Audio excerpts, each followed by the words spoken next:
nuk mundet një parti politike duhet luftoj. Kauza saj është lufta. Në qoftë se ti nuk futesh në zgjedhje, në qoftë se ti nuk i fton njerëzit në zgjedhje, në qoftë se ti nuk merr vesh se sa njerëz ke, se edhe votimi është një masë, është një test që ti të kuptosh se sa mbështetës ke. Për shembull, Rama nuk donte ti bënte zgjedhjet në Tiranë. Dhe unë ja u shpjegova pse nuk duhet të bëj Rama zgjedhjet në Tiranë, sepse Erion Velia ka fituar me 60.000 vota. Nëse do boten në Tiranë, ai do të fitote, po do të fitote me 10.000 vota, me 20.000 vota tepër. Mirë, po është një humbje drastike nga 60 te 20 apo 80. Dhe Rama nuk e kishte këtë siguri. Nuk e kishte për gjithë skandalet që kanë ndodhur. Plus edhe i plasi dhe ajo Belinda Ballukut dhe ai bëri atë lojën tjetër pastaj që t'ja japi ta bëj qartë. Vetuesi t'i japi drejt, ne dalim jashtë loje në këto zgjedhje, dalim të fituar se ne kërkuam këtë, ne vendimin gjykatës s'kemi çfarë bëjmë. Qartë. Dhe tani dhe këtë e tregoj ajo që unë e deklarova që në fillim që Rama nuk e do zgjedhjet, u vërtetua me zgjedhjet që u bën, sepse kjo përqindje domethënë është skandaloze domethënë. Mund të ishte edhe në Tiranë një pjesëmarrje ulët? Jo, më keq do ishte në Tiranë. Ti jeni të bindur që do ishte më keq. Akoma më keq do ishte në Tiranë. Do ishte akoma më keq në Tiranë. Dhe unë ju pata thënë që Rama ka bërë, Partia Socialiste, domethënë ka bërë një test para se të jepte vendimin gjykata kushtetuese, Partia Socialiste ka bërë test në Tiranë dhe kishte një rënje drastike. Thash, nga 60.000 vota që ka fituar Erion Velia mandatin, do dilte 80.000 vota ose 20.000 vota. Thash, mandatin ai prapë do ta fitonte. Bashkinë e Tiranës, patjetër. Por do kishte një rënje drastike. Që do perceptohej shumë keq, po themi. Do perceptohej si humbje. Do ishte nga të dy krahët. Do ishin edhe opozita nuk do merrte pjesë në zgjedhjet. Pra populli opozitar ose edhe ata antarët e Partisë Demokratike nuk do merrin pjesë. Se thash është sigla ajo që të tërheq, nuk të tërheq një individ i pavarur, dy shkojmë për individin e pavarur. Kur shkojmë votim, shkojmë për siglën. Ju e keni pa që a ka qenë këta që kanë justifikuar humbjen e 2021 që thoshin nuk kur u bën zgjedhjet që thoshin ne nuk kishte se s'kishte emrin e kryetarit, nuk kishte si, kanë qenë po këta që kanë diskutuar. Pra u justifikuan me këtë. Tani kur ti vet me dashin tënde nuk e vën siglën e partisë, nuk vë emrin e kryetarit. Më fal, po si do vi votuesi? Si do vi ai antari i partisë? Për këtë do votojë ai antari i partisë. Ai atë e tërheq ajo. E tërheq e partisë. Nëse do bëhesh një postë, do vesh me siglën e partisë. Po nëse vë një postë të bardhë, kush do të vi? Do të vi njëri fare. Edhe ai që do të votoj kundër Ramën ka rrezik kur shkon ke fleta votimit dhe nga ta rrodhe emrin. Se s'kan sigla. Qartë. Pas kohë. Tash, në zgjedhjet që bën në atë kohë, vetëm për atë siglën u justifikuan që ne nuk fituam. Ne nuk kishim siglën. E vërtet është. Këtë kanë thënë vetë. E vërtet është. E kanë thënë këta. Mirë, po këta nuk e analizojnë në këtë lloj forme. Këta analizojnë vetëm atë që ja populli nuk shkoi se nuk desh Ramën. Jo më nuk do dhe ty. Dhe kuptohet që nuk do dhe ty. Nuk të vjen dhe ty. Po nuk dhe ngritet kauza, po nuk ngritet alternativën, po nuk dhe zgjidhjen. Nëse do shohim në të gjithë spektrin politik ka vetëm propagandë, ka vetëm llafe, ka vetëm gjëra, nuk kam pa një që t'japi një rrugë zgjidhje më zotri. Qartë. Rrugë zgjidhje më. Kur ngre kauzë do t'japësh rrugë zgjidhje, se kauza është zgjidhje. Mirë, unë dua të kaloj në një çështje tjetër mjaft të rëndësishme të diskutuar ditët e fundit, është rikthyer në vëmendjen e opinionit publik 21 janari dhe thirrja e prokurorisë posaçme për Sali Berishën, ditën e premte në orën 10 në SPAK. Është një çështje mjaft e fortë. Pyetja ime për ty është, a është kjo një pikë kthese në karrierën e më passhme të zotit Berisha dhe a do të shkoj ai apo përmes këtyre, po themi, lojrave të fjalëve apo insinuatave do ta shmang paraqitjen në SPAK për këtë gjë, po them. Siç thaj që nuk më ka ardhur kërkesa apo ftesa zyrtarisht, po e ka marrë vesh ka mediat apo diçka e tillë. Çështja e 21 janarit nuk është një çështje e bërë publike nga populli apo pa e pret populli, është çështje që e ka SPAK-u në dorë. Mos harroni se ka ardhur zëvendës sekretari i shtetit dhe bëri takim posaçërisht me SPAK-un. Dhe një takim ka pas edhe me prokurorin i cili ka dosjen 21 janar. Dhe atë takime e ka pas Veshmas, nuk e ka pas as me Dumanin, as me njëri tjetër. Ka pas Veshmas me të. Do të thotë që dosja 21 janarit ka shumë brenda. Dhe kjo dosje tashmë do zbardhet se zbën. Thirrja e Berishës në SPAK është e njëjtë, ndoshta unë pritësha që tu thirriste në fillim presidenti i Republikës, por mënyra atyre se si e zgjedhin. Por që do thritet ish presidenti Topi, që do thritet Ina Rama, që do thritet Rama vet, që do thirret Aero Melin e kanë aty, ja kanë marrë dëshmin aty. Që do thritet Rama vet. Apo antarë të tjerë, pjesëmarrës të tjerë që kanë të gardës, janë gjithë për të thirrë aty, për të dëshmuar si persona në dieni, sepse akuza nuk është ngritur akoma, pasi thirrën gjitha. Pastaj ngrihet akuza se kujt i bi lapsit, themi. Nuk duhet paragjykoj absolutisht asgjë, por që kur ka dalë vendimi i gjykatës europiane dhe ka cilësuar krim shtetëror, unë kam dalë dhe kam thënë nga presidenti e deri te i fundit duhet thirrën në SPAK. Dhe SPAK-u realisht atë po bën. Pastaj nëse shmanget Berisha, nëse shmanget në këtë fletthirrjen e ditës premte, do i çohet fletthirrje tjetër. Nëse prap shmanget, pastaj sipas kodit procedurës penale merret me forcë. Kështu që ati lloj shpjegimi nuk i shmanget dot. Nuk besoj se Berisha do bie në atë batakun, duke qenë se është edhe në kontakt me SPAK-un, duke qenë se është edhe në gjykim apo detyrim paraqitje që kanë SPAK, po të ishte ashtu nuk do bënte as detyrimi paraqitje për SPAK-un që i bëhet, që ka datën e caktimit, ai shkon korrekt, domethënë në atë datë. Kështu që e di shumë mirë që mund t'i shmangesh një herë, mund t'i shmangesh dy, po herën e tretë vje polici te dera, pastaj edhe të merr me forcë. Kështu që s'besoj se do ta çoj veten deri në drejtë sa që ta marrin me forcë, nuk e besoj kurrë. S'ma do mendje që ta arrin atë nivel që ta marrin me forcë. Besoj se do shkojë. Sepse e thash, nuk është se është i akuzuar, është person dieni, ashtu siç do thirren edhe të tjerët, apo siç ka vajt Lulbasha, këta të gardës janë bërë shumë veprime, nuk është se është Berisha është vazhda, unë thash, prisja në hierarki, prisja që thriste ish presidentin, prokurorin e përgjithshme, pastaj Berisha me kompani, kryetari i kuvendit, janë gjithë që do thirren, se është krim shtetëror, është cilësuar krim shtetëror, kështu që gjithë kupola do thirret, nuk është vetëm Berisha, dhe kjo nuk e bën fajtor Berishën, të kuptojmë drejt. Kjo nuk e bën fajtor Berishën. Thirrja në SPAK nuk e bën fajtor.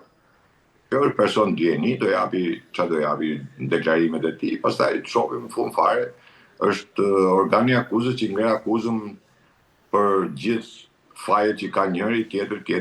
Nuk është nuk duhet që ta paragjykojmë politikisht këtë proces, po them. Nuk e paragjykoj. Si proces nuk e paragjykoj fare. Ndoshta paragjykoj atë pjesën tjetër që këta e kanë qenë në pushtet, e kanë pas mundësin për ta mbyllur si çështje, edhe ashtu siç i kanë mbyllur çështje tjera, por si duket nuk di pse e lanë këtë çështje e lanë të hapur, si më thënë, sikur nuk di ta shpjegoj domethënë pse u la ai një nga viktimat u la Veçmas. Në të njëjtën kohë që u bë për të tre tjerët, për njërin u la Veçmas, nuk u kuptoi kjo pse u la, po gjithsesi u la. Dhe tashmë kjo bëjnë probleme, por ajo që është më kryesorja është pjesa që të gjitha rikuperimet që janë bërë në Amerikë, domethënë si ditë ai truri i serverit që janë rikuperuar, që kanë nxjerr gjithë incizimet, gjithë gjërat, janë faktor faktorë që ndikojnë tashmë në zbardhjen e plot të këtij procesi. Se duhet të kuptojmë një gjë, që 21 janari është në tërësi, nuk është vetëm as një ngjarje. Pra kemi ngjarjen totale, nuk është puna se kemi vetëm një dhe do ecim vetëm tek një. Ai është për të gjithë ngjarjen. Pra përfshihen të gjithë nga fillimi deri në fund. Nuk është gjë që po diskutojmë vetëm për vrasjen e një personi. Ajo është ngjarje që do zbardhet e gjitha. Ajo o zbardhet e gjitha ose nuk zbardhet fare.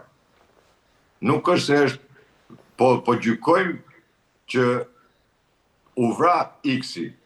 Dhe tani hajde po gjejmë vrasësin e X-it. Jo, 21 janari për gjithë pra ne tash do thirret edhe Rama. Patjetër se është organizatori dhe ai që e ka thirrur atë protestë. Patjetër do jetë ai. Dhe unë u kam thënë gjithmonë që ai që thret protestën mban përgjegjësi për atë protestë. Edhe për ngjarjet që ndodhin brenda asaj proteste, si ti ai që duhet ta menaxhosh, duhet ta bësh. E kupton? Nuk është protestuesi. Protestuesi mund të bëjë veprime të ndryshme, por je ti ai që mban përgjegjësi.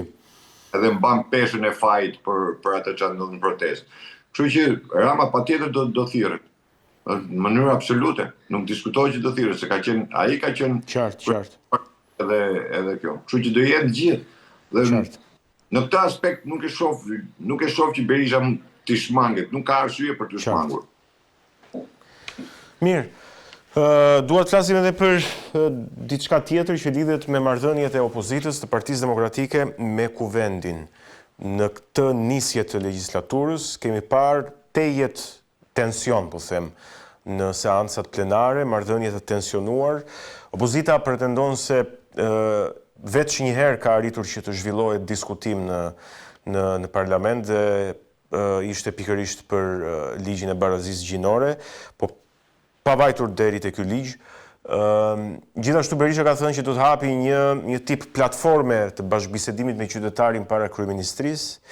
Nga ana tjetër ka diskutime për futjen e Partisë Demokratike në grevuri, diskutime, debate. A do të shkoj puna deri te greva e urisë me që Rafjala? Do bëka çadrën 2 luli. Çadra 2 po. Do bëj çadra 2. Me fjalë, me që humbën ke çadra 1, do fitojnë nga çadra 2.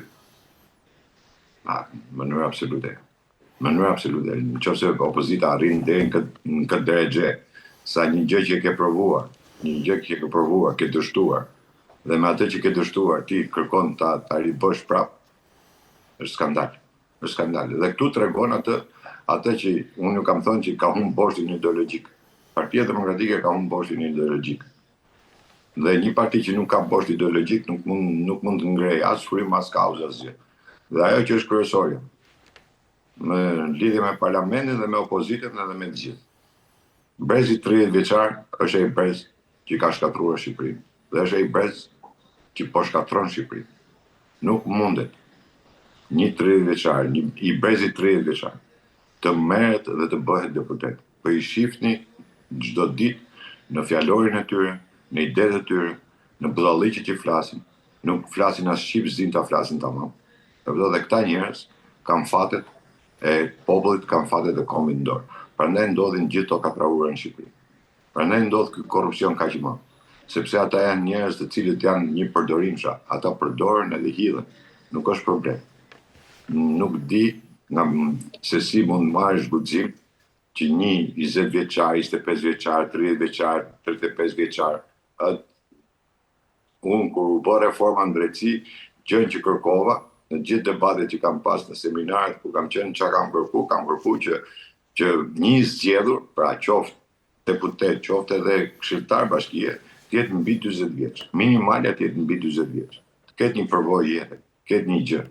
Po tash të marrësh një karton, 20 vjeç, 25 vjeç, 30 vjeç, ta fusësh në xhep e thush unë jam politikan. Kur nuk e di se çfarë është politika, le të ndodhim në këtë. Dhe shihni diskutimet që bëjnë në atë shkollën me klasit e këtu. Në shkollën me klasësh. Aty ka ngelsa, aty ka kriminela, aty ka hajdut, aty ka çdo gjë ka aty. Aty vetëm politik nuk kam. Gjithë gjërat e tjera janë përveç politikës. Pra ne dhe më shkollë me klasë. Aty flasin me dashnorët, aty flasin për korrupsionin, aty flasin se çfarë do vjedhin, aty flasin çfarë do firmosin. Aty zihen, ke kafja puthen. Aty bëhen gjithë. Dhe këtej pastaj dalin edhe ja vëjnë fajin popullit. Dhe populli ja u tregoi se sa përqind doli votoi. Nuk është ajo tash.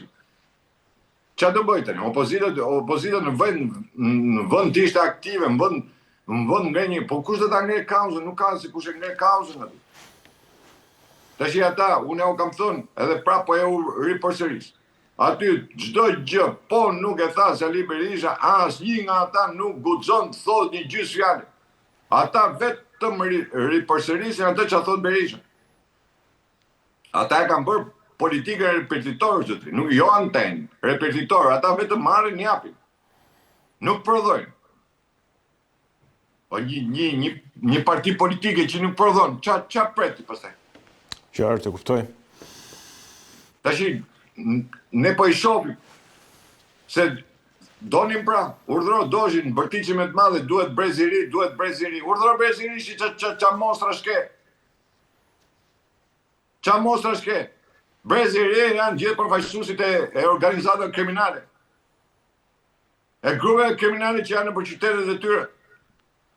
Tash më vjen keq. Nuk mund të marrë kurse si një cop kalamani të marrë 20.000 vota, më zotni. Ora nuk merr dot 100 vota, jo të marrë 20.000, 10.000, 15.000. Qartë. Është absurde ta mendoj, çai ka dhënë ky një 20 vjeçar, 30 vjeçar, çai ka dhënë këtij vendi ky që duhet jetë përfaqësues I popullit. Qartë. Tash edhe thonë do ndryshojmë kushtet, sa bukur bashkohen këta me ndryshu kushtetutën, sa bukur me bot prap KQZ, pra këta pa bërë ligjin, e zgjedhjeve këta vendosen të antarët e KQZ-ve, po njerëzit e tyre, rikthejnë po ato të tyre. Atëherë më fal, ç'a kuptimi ka ajo KQZ-ja? Ç'a kuptimi ka? Nuk pas ka Partia Demokratike, njerëz tjerë prapë Islami duhet vu? Apo tjetri? Domethënë është nonsens, po është absurde. Të rrotullohen brenda atij klanit vet, nuk pranojnë, pastaj ç'a do bisedosh me qytetarët.